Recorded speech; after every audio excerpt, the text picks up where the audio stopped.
You know, just not even an hour ago as I was setting up for this video, it was sunny and the wind was pretty good out, and just in that time, it's blowing in. But anyway, had an interesting topic that was actually inspired by a couple of comments recently. So, Misha here, and today let's talk about Kalashnikovs. But let's talk about pricing. And numbers are going to be kind of general. And we're going to go over factors, reasons, possibilities why the AK in 2025 is priced where it's at compared to times past. Some of these are pretty obvious reasons and very objective. Some you may not have considered, and to be fair, are more subjective.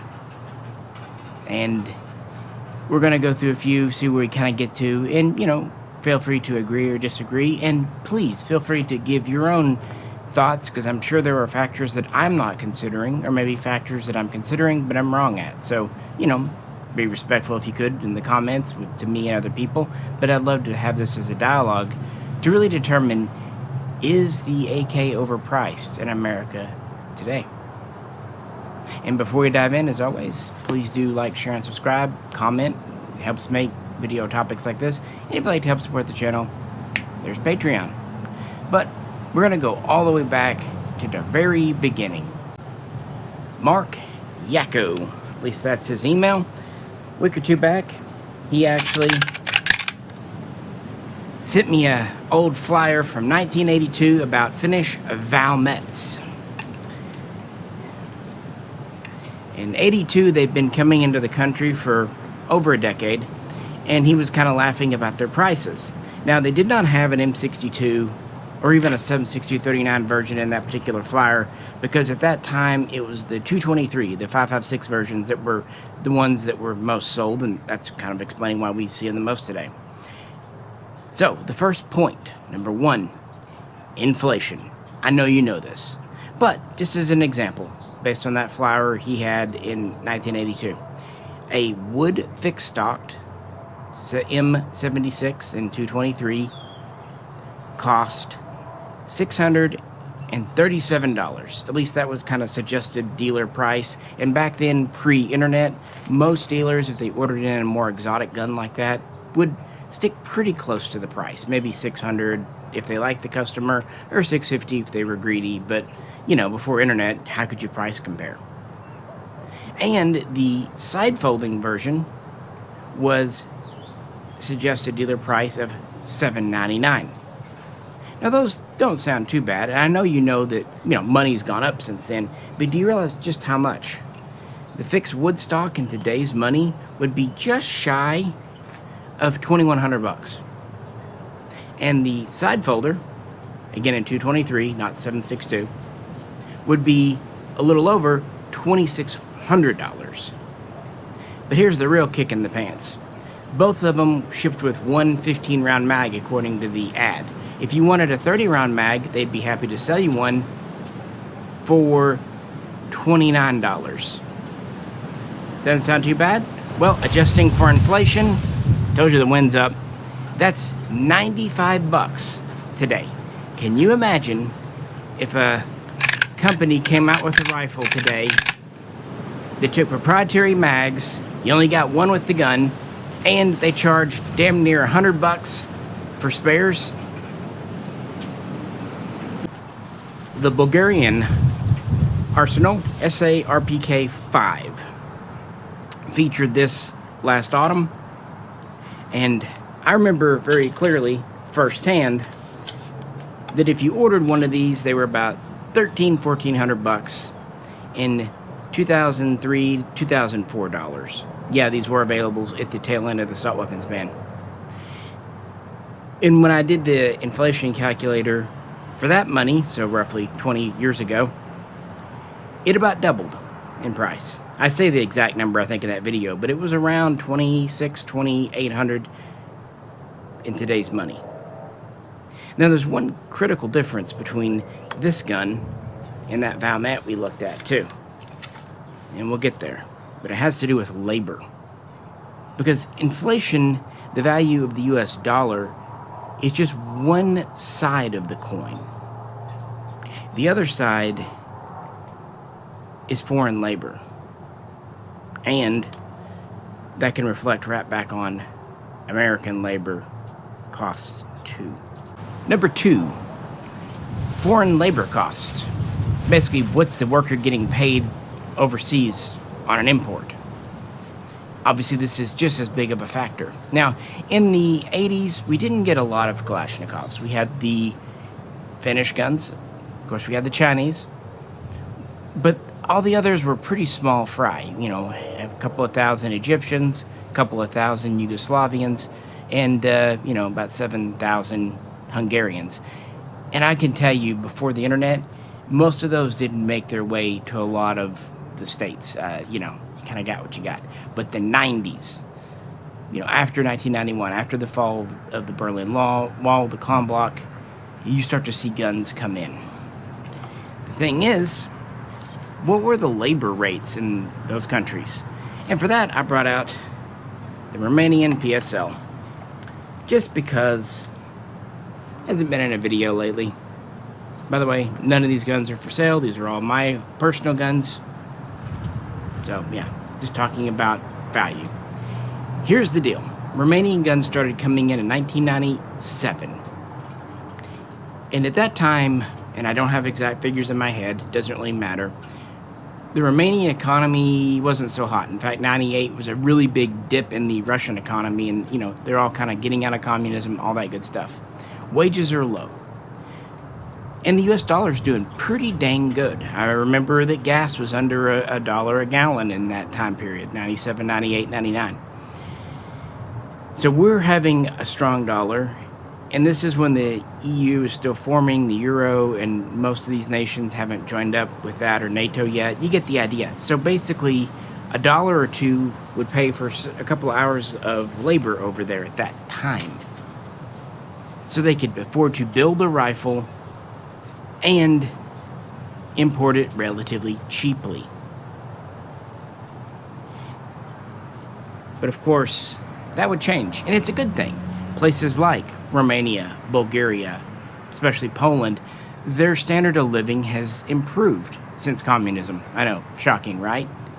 But that also means their wages have gone up, just as ours have. That's going to impact things. But there are a couple of other factors that this gun represents. Number 3, and we'll hang on to this for just a minute. Availability of parts. A gun like this is actually assembled using a lot of original Romanian PSL parts. So all they really had to build was a new receiver, because even for a PSL they need one without the third pinhole. And oftentimes they would put a new barrel in just so you had a nice fresh barrel. Things like the bolt group, gas system, a lot of the accessories, the furniture, that was all either surplus or just new unissued, basically free parts that these factories like Kucher inherited from the communist era, so they had no money in them. So they could afford to sell them cheaply because they had relatively little labor in them. But of course, newer PSLs, well, they kind of ran out of parts. And I remember very clearly, and this was not all that long ago, 20 years or even less, you could get a PSL with the full kit and the 4-power optic, retail $6.99. Or if you didn't want the optic or quite the full kit, $5.99. Again, retail, not dealer. Today, what are they? $2,000, $2,300, and you don't get near as many accessories. But then again, most of the ones you grab today are all new parts. And according to people like Rob Ski, they shoot even better. So there might be an advantage to that. But you definitely see a jump in the price there. And I think those are the two really big factors. Now, one thing that's kind of important about this gun, when they were imported, that was it. They brought them over because they had a thumb hole stock, a 10-round mag. They didn't have to modify them. Century Arms brought them in. IO brought them in. This is a Tennessee gun, if I remember correctly. So you didn't really have U.S. labor involved, except for, the import process itself and the marketing. But you weren't paying people in America to do any conversion work, if you will, things like that. Number 4, the U.S. importer. And this actually has 2 factors. But first, let's talk about the labor. So for that, I'm going to bring up my good old Zastava OPAP. I know the ZPAP today has a lot of advantages, but I'm kind of partial to this gun. But it obviously came in with a thumbhole stock and a low-cap mag well. And typically, the muzzle device was tack welded on. Century Arms was the second importer of these. EAA was the first, and to be fair, EAA pretty much just sold these as imported, which meant they were at their cheapest price. When Century took over, the price went up. Just to kind of spitball, EAA was around, $350 for an as imported Zastava. Once Century got into the game, prices fluctuated a little bit, but I remember I picked this one up, pretty good deal from J&G. Actually, I bought 2, one for me, one for a buddy. They get them retail, and they were $550 if you bought 2. So they jumped up. But to be fair, Century did have to pay an American to rework the magwell and do a few other things, including swap the thumbhole stock out for, a stock. This is the stock this came with.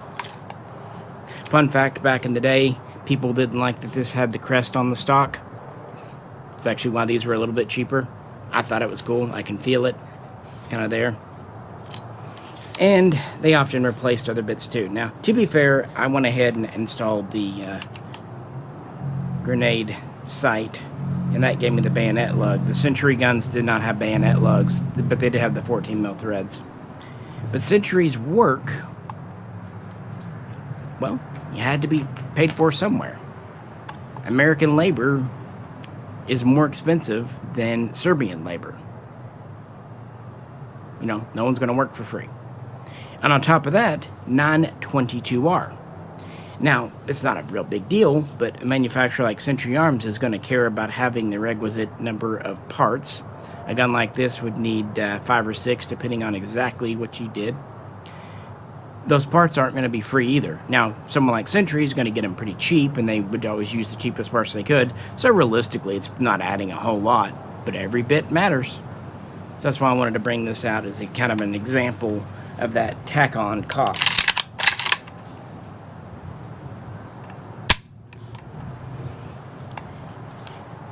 And that leads us into another factor.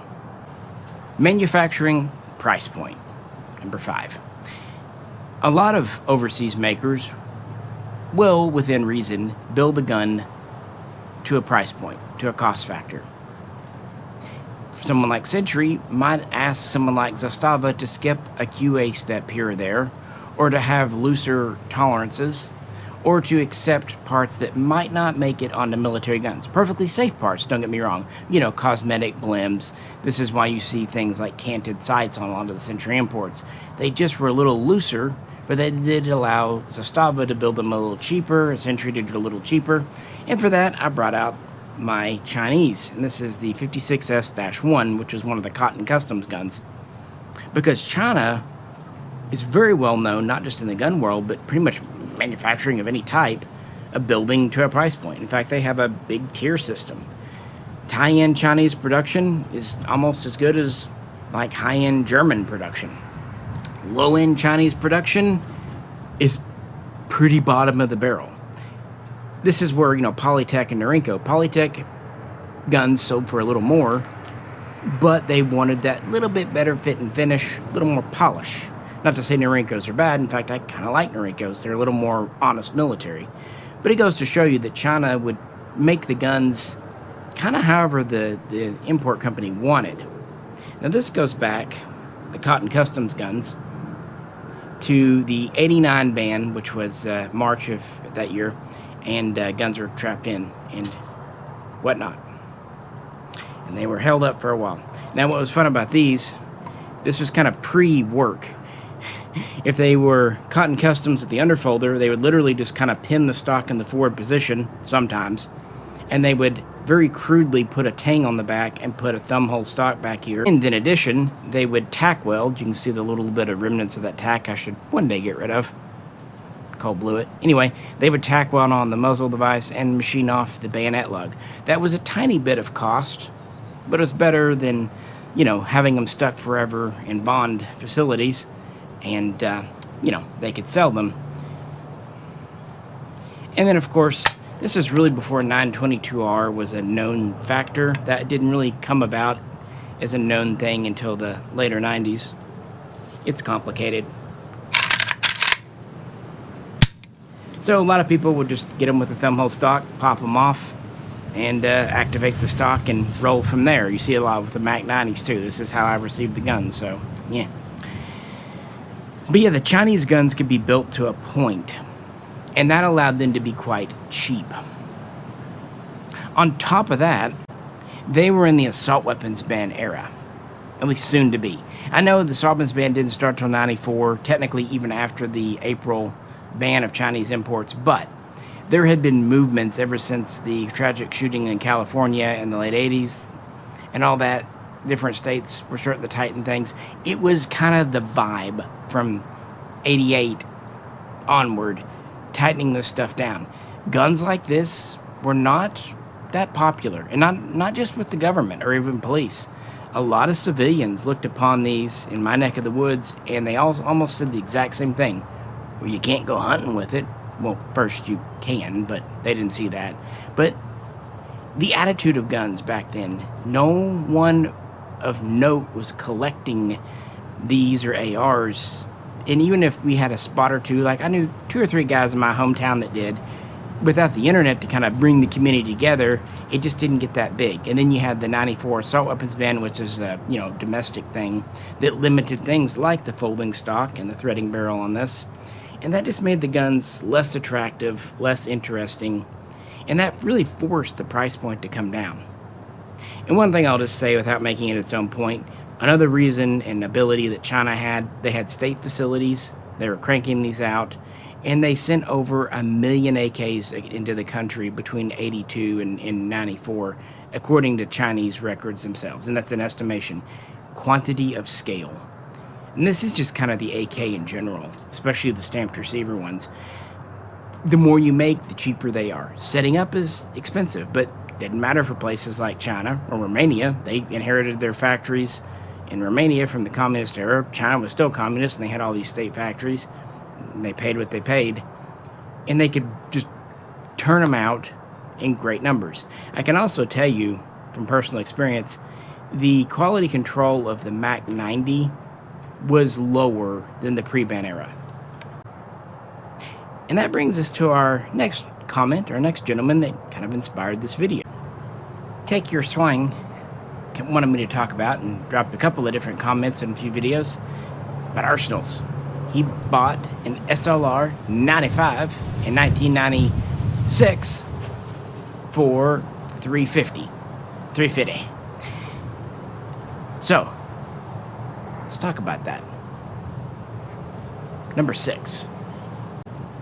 First off, quick inflation calculator.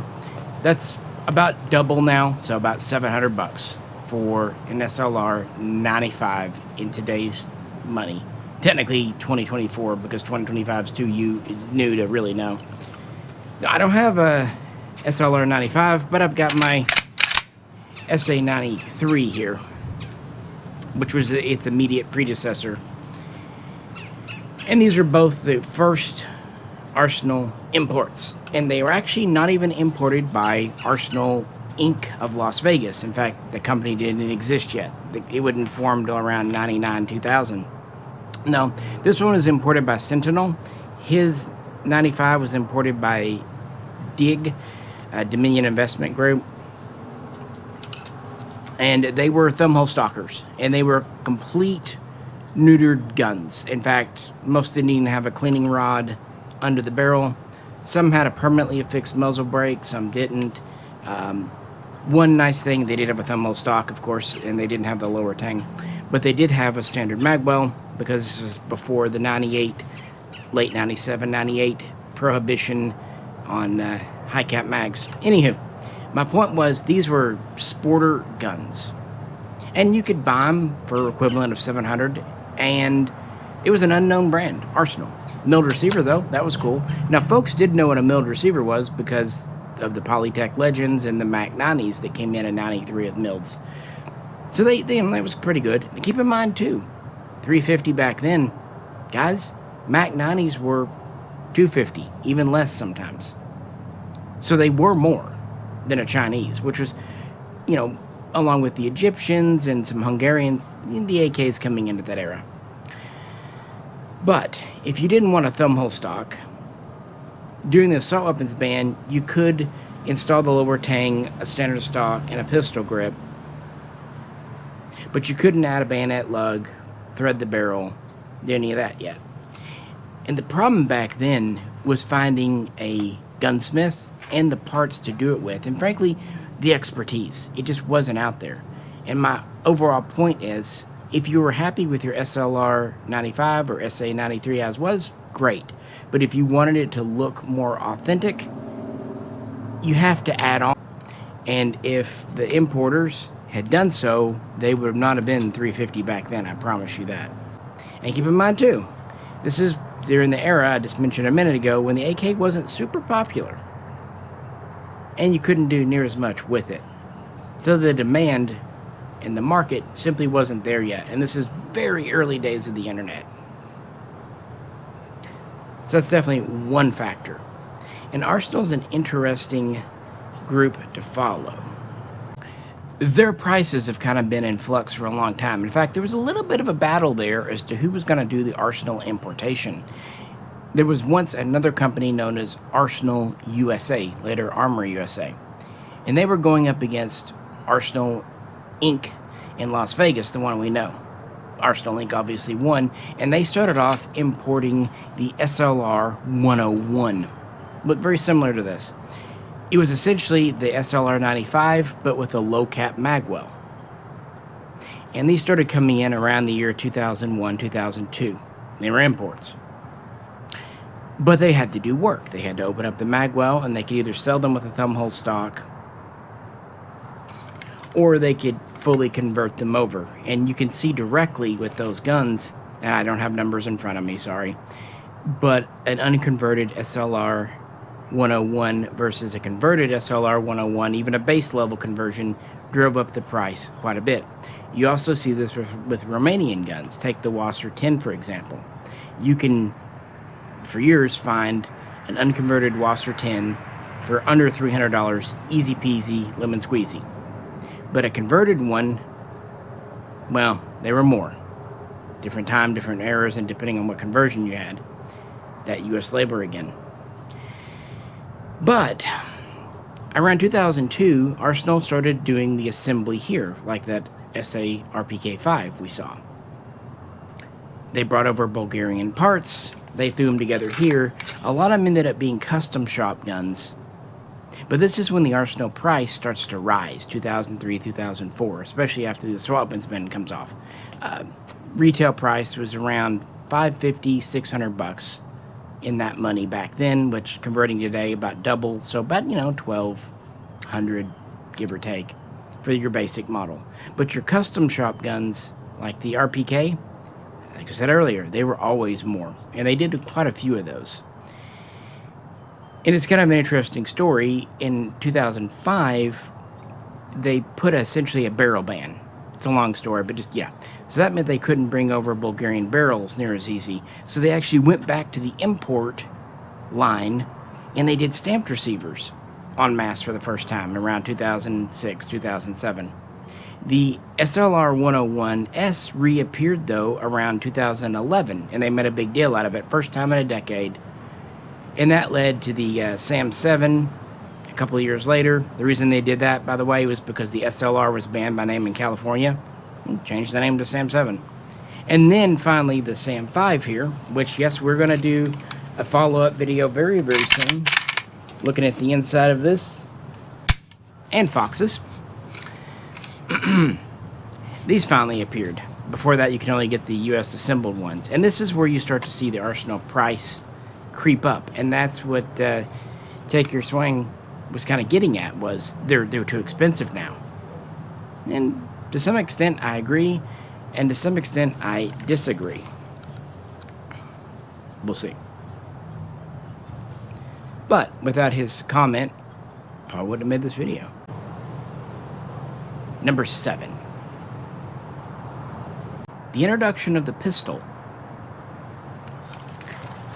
And this is another one we'll be covering soon. The shooting portion's already done. This is the Sam7K. I've done a few now.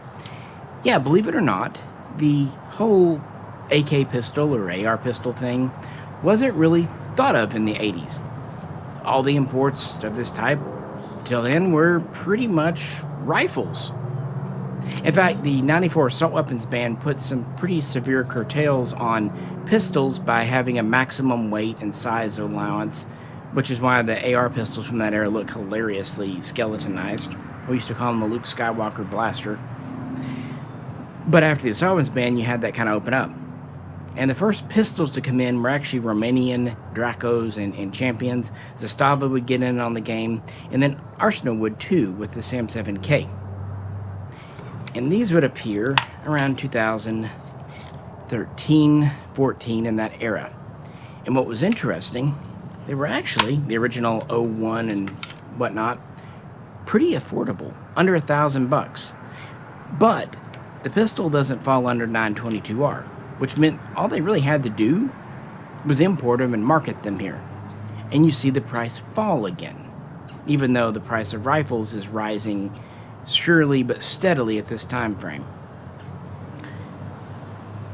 But once you start seeing Arsenal USA doing work like on the barrel, adding braces or at least the brace adapter, then the price starts to rise again, which kind of points to the idea that the rise isn't maybe the foreign country charging as much as it would be, the US one.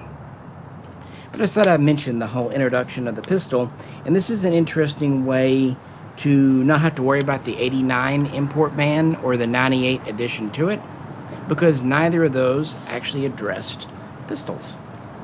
And being able to put arm braces on just made them a lot more effective. And it's definitely a factor, because that was another way to get around and import and save a little money, because you didn't have to do things like machine out the mag well. Probably one of the best examples of taking advantage of this are the JDI, SAN, SIG imports. They all come in as pistols. Perfectly legal, but it avoids a lot of cost and hassle. Number 8. Does it really even matter what you pay for something? Maybe it matters more what you could sell something for. Even if you're one of those guys that say you never sell guns, it's the value it holds. And this is not universal, but I think this is a good example of my Russian Molot, the Vepr RPK 74. Even though 5.45 is kind of hard to get right now, and there's definitely an argument that I should have maybe kept the 7.6239 version, I always just wanted a 5.45 version. And these did seem expensive. When they were introduced, they were over 4K retail. But that seemed absurd. I went for it though, and it did help that I had a couple other guns that I'd bought cheaper that had gone up, so I sold those, and really in the end, I didn't have to put much into it. That's neither here nor there. The point is, I put that in, good grief, 8 years ago now? 7 years ago? It was a bit ago. Now, these are definitely worth more than 4K. And I do shoot it. I'm a shooter. But I could get what I put in it and then some out. And that's because, going back to inflation and all that, look at our wages. I was talking with Fox, and we were saying that when we live here in Arkansas, if you made 100K when we were growing up, heck, even 50K growing up, you were on easy street. These days, 50K is solidly middle class, even lower middle if you have school student debt and all that. Even 100K doesn't go near as far as it used to, and that's in Arkansas, where our economy is still a little lower. If you're, on one of the coastal areas, Oregon or New Jersey, you know how it is. So we're getting paid more. So it is kind of logical we're going to pay more for stuff. That's just how that works. An unfortunate but true thing. So sometimes when I'm looking at picking a gun up, I think about, will it hold value? Will it go up? Will it stay steady? And a lot of times what I do is I look at, am I paying more than when they came in? Because I try to buy guns as they're being imported, but it's not always an option. I wasn't available to buy the Chinese guns or the Valmets. Still look for a good deal. Try not to get ahead of myself and get too absorbed in it. You know, that's more personal things. But yeah, I would say really consider the other end of it. Even if you never plan to sell it, then it's just an investment. It's like some guys buy stocks. It's there for a rainy day if you get sick, or for your kids. You know, one of those things.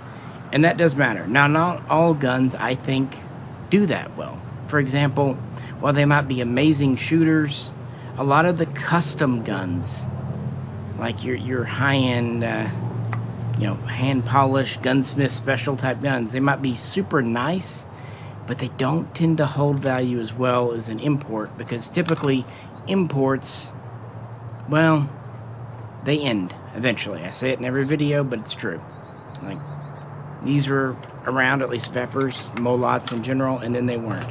Something always throws a wrench. That's one reason that I do kind of lean towards spending money on imports, especially as they're coming in. Even if they seem high at the time, almost always, long run, they go for more. At the same time, I do try to buy stuff that attracts me, if that makes sense. You know, not just any old thing out there that everyone says, oh, it's a good buy. It has to be a good buy and something that interests me. If it's not of interest, I usually do pass it up, which explains why there are a couple of noteworthy holes in my collection even to this day. Number 9, and this is a personal pet peeve of mine, but it is subjective, and that is a neighbor cat. Price averaging. So I thought I'd bring out the Vepr 12 because this is a great example. These started to come in, and they were allowed with pistol grips because they're shotguns. So they didn't have any U.S. labor done to speak of. They were able to come in even with the stock on. They just put a tiny weld in the beginning. And here's what I see some people do online that drives me batty. There are some good deals that pop up from time to time. $1,000 Galil Aces come to mind. Those original IO Royal Tiger Barils for under $1,000 come to mind. And these, years ago, Jay and I did a video saying, pick one of these Vepr 12s up because they were $7.99, $800. But here's the thing, those prices were not representative. They were sale prices, holiday prices, clearance prices. So to say, oh, you know, $800 was the price for a Vepr 12 side folder is kind of disingenuous. Could they be had for that? Yes. For a minute. But, by and large, that was not the price for this version. Actually, when I picked this one up, dealer cost was around $1,200, with retail suggested around $1,500. Now, that they ever sold for quite that much, but, you know, we thought it was a good deal because we'd never seen a Russian Vepr side folder before. So, almost double. And the same thing goes for, like, that Baril Archer that IO had. When they came in the country, they were dang near $1,500, $1,600 with all the accessories. And it drives me nuts when people take the Black Friday sale and say, oh, that's what they always were. No, they weren't. For example, going back to Take Care there, he's paid $350 for his SLR. I found a couple of accounts online that claimed on Black Friday sales back in the 90s, 96 or 7, at a gun shop when they were clearing things out. They got theirs for under $300. But that wasn't the average price. And that's what you really have to do if you want to be honest, is look at advertised prices, average going rates. Cool if you get them on sale. I've done a lot of my guns on sale. I got that SA RPK5 on sale when they had a bunch of them around the holidays and they wanted to get rid of them. Heck, I got that Sam 7K on a Labor Day deep discount sale they were doing. But to be fair, those prices were just, blink and you'll miss it. Businesses will sometimes even sell at a loss just to make inventory go. Cool. But it's a personal pet peeve of mine when they use that. Or, kind of going back to the Wasser 10, they'll compare a completely converted Wasser 10 to a completely unconverted one. That's not fair. That's not apples to apples. That's apples to oranges. And yeah, if you are able to do the conversion in your house, you've got all the tooling, you can save some money. Guess what? Most people can't do that, or simply don't have the time to do that. So I wanted to share that because it is a pet peeve of mine. But what do you think? Am I being overly fussy, or do you agree with me? Am I wrong? Let me know. And with that, what's our last one? Number 10. You know what? AKs are overrated. Just get an AR. Seriously, better ergonomics, more accurate. 5.56 is a lot easier to get in America. You can get name brands like a Colt here for what a entry level or at least mid-level AK costs. Why? Why get an AK? They kind of suck, frankly. It's just, internet, doing internet things, convincing you they're a lot better than they really are. You're in America. You're an American. Get an AR. Okay. Around here, I like to throw in a ringer. But there is some validity, and I did want to mention this in all sincerity.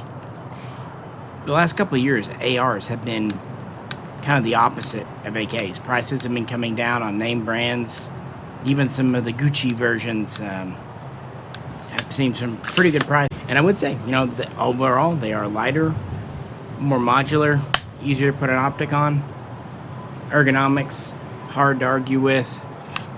And the modern AR is every bit as reliable as an AK. It really is. Mags are affordable, all kinds of options. But don't buy an AR trying to make it into an AK. For that matter, don't buy an AK trying to make it into an AR. Those are my advices.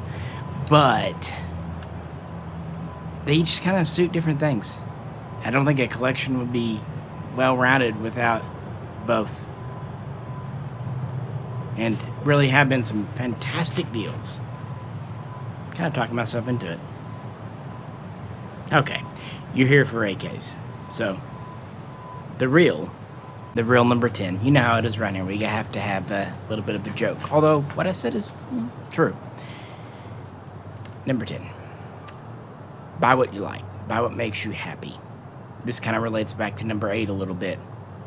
Don't follow the crowd. I mean, it's not a bad thing to get advice, listen, but at the same time, keep what you really like and move along what you really don't. And I had several ideas about what I could bring out to illustrate that, but I thought this was a good example. The SLR 100H. I briefly mentioned Gordon Tech at the beginning of the video. This is mine.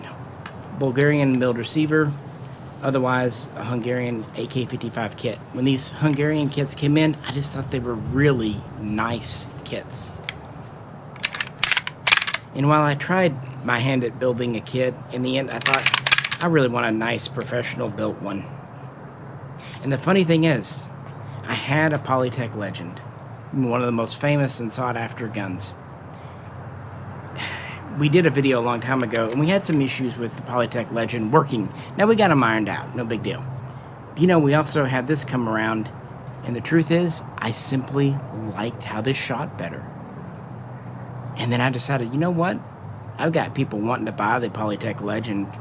So I sold it at a good price to the guy, but if I'd waited 6 months, it probably wouldn't have gone as high. And I kept this, which was, at that time, kind of an undervalued gun. I kept the gun that I generally like shooting and handling more. I found it has more history behind it, because aside from the receiver, which is still an imported receiver, this is all 1950s Hungarian stuff, and it feels it. It feels like an authentic milled Geely Whopper here. Now, that might seem crazy to sell a Polytech Legend, but I did what made me happy, and I have no regrets. There are guns I do regret selling. That's just not one of them. And I hope the guy who bought it, he seemed to really like it, It made him happy. It made me happy. We all win. I would just say that as kind of a side note. Don't be afraid to sell a gun if you need to or want to. I really, these days, for the last few years, every time I get a new gun, I usually sell something. But at the end of the day, it's about what you enjoy. Owning, shooting, appreciating, whatever you are. I know some gun collectors that simply don't shoot. That's fine if that makes you happy. I think you need to keep that in mind, though. Don't get too sidetracked with the market and everything else going on. So kind of going back to my joke number 10, it is true. A lot of good deals right now are AR based, frankly. But that's not to say buy ARs. If you like an AK, you like an AK. Cool. But it is subjective.